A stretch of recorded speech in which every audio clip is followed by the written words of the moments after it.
What is going on, y'all? It is Fargassier. Hopefully, you're having a great and wonderful day out there in the wasteland. Friends, today we're going to be talking about why food is so important to utilize in Fallout 76. So, y'all sit back, relax, and let's talk about it. Now, in Fallout 76, there are many choices that your character can make. And as far as food goes, there's roughly around 5 of them. It's whether you want to be a herbivore, a carnivore, an omnivore, you want to be a cannibal, or if you just don't want to eat it all and just be a starvivore. And now, the reason that you would want to utilize food in Fallout 76 is a simple answer, and that is because of the buffs that your character can benefit from just by eating a piece of meat, eating some vegetables, or taking a sip of a drink. And now these buffs can be anywhere from boosting your special stats, giving you extra carry capacity, helping you get better critical damage, giving you some resistances out there that you normally wouldn't have, and even some abilities like breathing underwater. Now, when Fallout 76 launched, players needed to eat and to drink to survive their journey out there in the wasteland, but as of the Still Dawn update, hunger and thirst no longer give a negative effect for being neglected. Now, if you do take care of your hunger and thirst, you can get special conditions added to your character, like being fully fed will give you 35 extra HP, a +1 to your strength, and a disease resistance of 35%. And now, if you're fully hydrated, you get 35% AP regen, you get 1 endurance, and you also get 35% disease resistance. Now, as your thirst and hunger meter go down, so do the added benefits that got added to your player character through this condition. Now, if you choose the Herbivore mutation, any meals that you cook with fruits, herbs, or vegetables are going to provide double the benefits and no diseases. Now, if you choose the Carnivore mutation, then the meals that you cook with meat are going to provide double the benefits and no diseases as well. And now, I must warn you, if you choose the Herbivore way of life, any meat-based meals that you eat are not going to give you any benefits, and if you choose the Carnivore way of life, any vegetable-type meals that you eat are not going to give you any benefits as well. Now, there's something cool to know when you have more time in the game and you're either able to make the Herbivore or the Carnivore serums, or you're able to have the caps to buy from other players that can make those serums.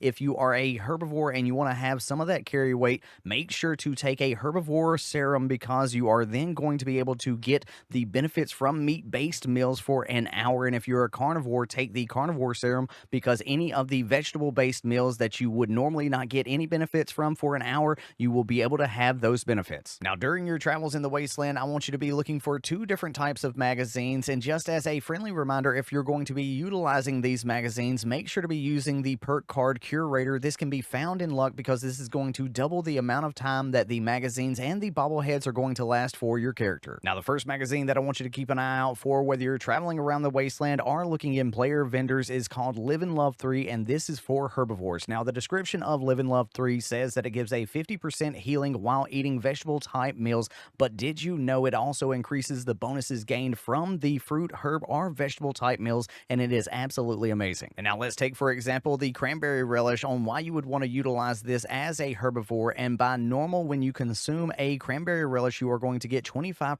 XP gain, but if you have Live and Love 3 going during its duration, that's going to turn that cranberry relish from 25 to 37.5% XP gain. The next magazine that I want you to keep an eye out for is called Backwoodsman 6, and it is for carnivore users, and its description also talks about giving 50% more healing when eating meat-based meals, but it also increases the bonuses gained from eating meat-based meals as well. Now, let's take, for example, the Tasty Squirrel Stew that normally gives you a 25% XP gain, but with the Backwoodsman 6 going on as a carnivore, it is going to turn that XP gain from 25% up to 37.5%. Now, look, you don't have to pick a mutation in Fallout 76 if you don't want to. You can do a non-mutated playthrough, but as the pros and the cons of picking whether it's the herbivore or the carnivore mutation, to me, the pros outweigh the cons. Now, as a friendly reminder, if you are going to be doing a mutated run in Fallout 76, there are some perk cards that you want to have enabled. The first perk card is called Strange in Numbers, and you can find this inside of the Charisma Special. Now, what this is going to do, if you have other teammates who are mutated, it means the positive effects of your mutation are going to be 25% stronger. And now this perk card can be picked up once you hit level 42. The next perk card that you want to take is called Starch Genes, and this can be found under the Luck category. Now, there are 2 levels to this, and on the second level, you will never mutate from any rads, and Radaway will never cure your mutations. And this perk card can be picked up at level 30. The next perk card that you want to pick up is also in the Luck category, and it's called Class Freak. Now, this has 3 levels to it, and on the third and final level, the negative effects of your mutations are reduced by 75%. And now you can pick this perk card up at level 46. Now, a great thing about the Live and Love 3 magazine and the Backwoodsman 6 magazine is that you don't have to be a herbivore or a carnivore to use these. So if you just want to be a non-mutated omnivore, make sure to pick these up whether you're are out there in the wasteland are at player vendors and utilize these, but remember, make sure to be running Curator. Now, if you've reached the ally status with these settlers and you have 4,000 gold bullion, there are 2 camp allies that you can actually buy food from, and sometimes this is rare food.